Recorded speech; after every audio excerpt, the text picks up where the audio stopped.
She was dying in the arms of a Bigfoot, her face pale, her body weak. In silence, the massive creature carried her through the night and brought her to the ranch of Elias Carter, a 67-year-old man who lived alone. The moment Elias saw her, he froze. Who she was and why Bigfoot had chosen him to save her would leave him more shocked than he ever imagined. Elias Carter was 67 years old. His face was lined by years of sun and wind. His shoulders stooped, but still strong enough to carry the work of a rancher. He had lived alone for more than a decade on his spread in the foothills. The house was plain, the land rough, but it was his, and it kept him busy from dawn to dusk. Each morning he rose before the sun touched the ridge. His first task was the horses. He poured feed into the troughs, brushed their coats, and checked their hooves. After the horses came the goats. They crowded close, pushing at one another for their share of grain. Elias counted them quickly, the way he did every morning, making sure none had wandered off in the night. The chickens waited next. He scattered corn across the dirt, watching the flock rush forward with sharp pecks and flapping wings. The routine was the same every day, and it filled the silence. Out here there were no visitors, no neighbors, no voices but his own. The quiet had become part of him.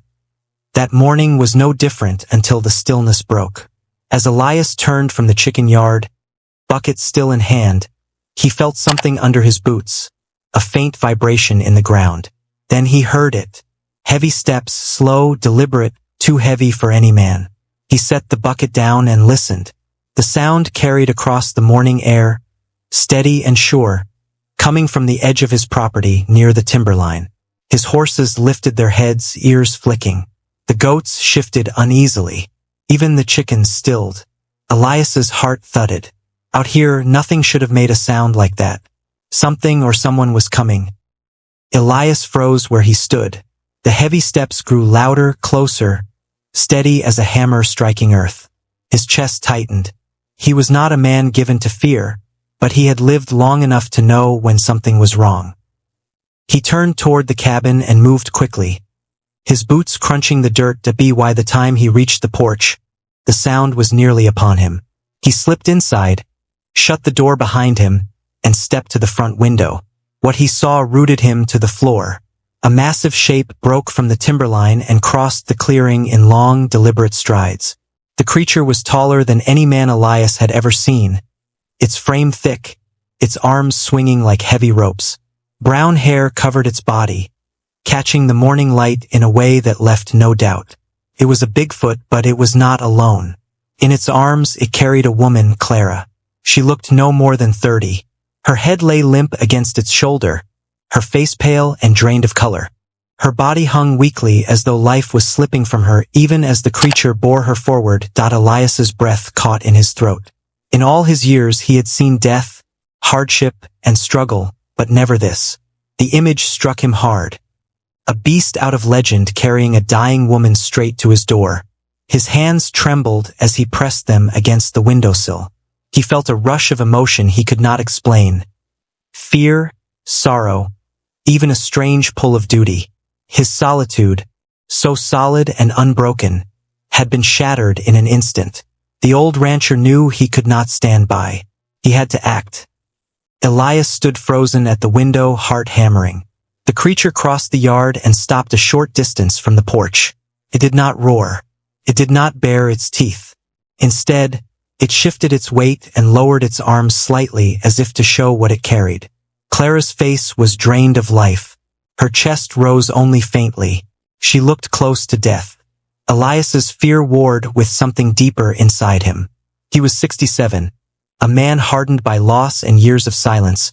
But what he saw stirred a part of him that refused to let another human being slip away without help. He swallowed hard, forced his boots forward, and opened the door. The morning air cut sharp across his face as he stepped outside. "Easy," he said, his voice steady though his hands trembled. The Bigfoot made no move toward him. It simply held its burden out, lowering Clara a little more, as though offering her. Elias saw it plain. The creature wanted his help. He nodded once, then pointed toward the cabin. "Bring her here." The Bigfoot moved forward, slow and cautious, until it reached the porch. With care, it let Elias guide Clara into his arms. Her weight was nothing. She was too far gone. Inside the cabin, Elias carried her to his cot and laid her down. Her breathing was shallow, her pulse faint. The old rancher knew he had little time. Elias moved fast. He pulled a tin basin from the shelf and filled it with water from the kettle. Elias tore clean strips from an old shirt and set them beside the cot. His hands shook, but his focus was steady. Clara's skin was cold and damp. Her lips were pale, her breath shallow and uneven. He pressed a cloth to her forehead, wiping away sweat. He checked her arms and found no bleeding wounds, only bruises and weakness. From a small box, he took dried herbs, remedies he had once used on himself and his animals. He brewed a weak tea, cooling it before lifting her head enough to let a few drops touch her lips. Most spilled, but some went down. Elias muttered under his breath, "Stay with me, Clara. Don't quit now." At the door, the Bigfoot stood silent. It filled the frame, shoulders brushing the wood, but it did not step inside. Its dark eyes followed every move Elias made. There was no anger, no threat, only a strange patience, as though it trusted him to do what was needed. The cabin air was thick with tension. The rancher, the creature, and Clara were bound together in that moment, each waiting to see which way life would turn. Elias dabbed her brow again, listening to her faint breaths. His skill was little, but his will was strong. He would fight for her with everything he had. The night dragged slow. Elias sat on a chair pulled close to the cot, eyes fixed on Clara's shallow breathing. He kept the cloth damp, pressed it to her forehead, and gave her sips of water when her lips parted. Hours passed, and he would not leave her side. Each time her chest faltered, his heart clenched. He thought of his late wife, who had taken her last breath in this same room years ago. He remembered holding her hand, powerless to stop the sickness. The memory burned now, and he swore Clara would not slip away if he could help it. The cabin was quiet, but for the sound of her faint breaths and the floor creaking outside. Through the window, Elias saw the shadow of the Bigfoot, pacing back and forth. It circled the cabin like a restless guardian, never wandering far. Its presence kept the night heavy, but not threatening. Strange as it seemed, the creature was waiting just as he was. Elias fed the fire, keeping the room warm. He whispered at times, words half prayer, half plea. Clara gave no answer.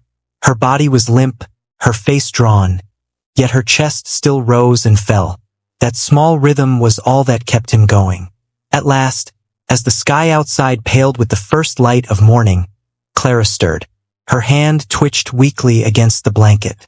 Her eyes flickered just for a second. It was enough.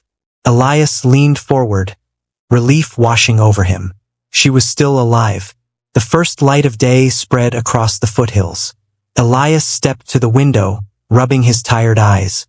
The night had taken its toll, but Clara still breathed. That alone gave him strength. Then he saw them. Figures moved at the edge of the tree-line. Not one, but several. They stepped into the clearing, tall, broad, covered in heavy dark hair. A whole group of Bigfoots. Elias's gut tightened. His hand went to the rifle propped against the wall. He gripped it hard, but he did not lift it. Firing now would be suicide. He stood still, eyes on the shapes, drawing closer to the cabin. They did not charge. They did not threaten. They gathered in the open, watching the house with silent purpose. Behind him, Clara stirred. Her eyes cracked open, weak but aware. She lifted her head slightly, wincing at the effort. Her gaze fell on the figures outside, and to Elias's surprise, there was recognition in her look. Her lips parted, her voice barely more than a whisper. "I know them. I once saved their leader. Hunters had him trapped. I freed him." Elias blinked, his grip loosening on the rifle. She drew a thin breath, words slipping slow. "That's why they trust me, why he brought me here." The truth settled heavy in Elias's chest. These creatures had not come to harm her. They had come because of a bond forged long ago. He lowered the rifle back to its place. Outside, the Bigfoot tribe waited, silent as stone. For the first time, Elias felt they had not come as enemies, but as guardians. The tribe held their ground near the treeline. They did not advance, nor did they retreat. Their broad frames stood tall against the morning light, watchful but calm. Elias stepped onto the porch, rifle left behind. His hands were open at his sides. The leader, larger than the rest, met his eyes across the clearing. For a moment the world was still. Elias lifted a hand, palm forward, a gesture of peace. The leader tilted its head, then gave a slow nod. No words were spoken, but the message was clear. Neither sought harm. The others stayed back, shifting only slightly, waiting for the signal of their leader. Elias did not push closer. He simply stood firm, an old rancher, showing he would defend his land, but meant no fight. Behind him, Clara rested inside. Her breathing had steadied under his care, her face showing faint color again. From time to time, she stirred enough for Elias to see she was not slipping away. In that silence, respect was born. A man and a creature out of legend. Bound by the life of Clara, they both sought to keep alive. By the second day, Clara found enough strength to speak in short breaths. Her voice was weak, but her words carried weight. She told Elias she had lived near these woods for years, keeping to herself much like he did. In time, she had seen the creatures, not once but many times. At first, she feared them, but fear turned to understanding. They never harmed her. Slowly, trust grew. One day, hunters came. They trapped the leader of the tribe, wounding him with rifles and steel. She had stepped in, cutting him free, tending his wounds until he could stand again. From that moment, the Bigfoots guarded her from a distance. She had earned their respect, their protection. Her story faltered as her strength faded. She said she had been chased again by men who wanted proof of what lived in the hills. During her escape, she was hurt, too weak to make it home. The tribe carried her to the only human they believed could be trusted. Elias sat in silence, listening. The pieces fit together. What he had thought impossible now stood clear. The Bigfoot had brought her not by chance, but by faith. Clara healed slowly, but surely. Each day her strength returned. She could walk again, feed herself, and even smile without pain. Elias Carter, age 67, kept watch over her. He made sure she never lacked food, warmth, or safety. The Bigfoot tribe did not vanish. Now they appeared at the edge of the woods. They never crossed the line of threat. They came in quiet respect, as if to remind Elias they remembered. Their visits no longer stirred fear in him. Instead, they gave him a sense of belonging he had not known in years. Elias had lived alone for so long on that ranch. His days once passed in silence. His nights filled only with the sound of wind. Now he had a reason to rise in the morning and a purpose greater than himself. Guarding a secret, protecting a bond few humans could ever claim. The ranch changed with him. It was no longer just a patch of land and a cabin. It became a place of connection between man, woman, and cryptid. One evening, Elias stood on his porch, eyes on the woods. He was not afraid, not lonely. At 67, he was forever changed.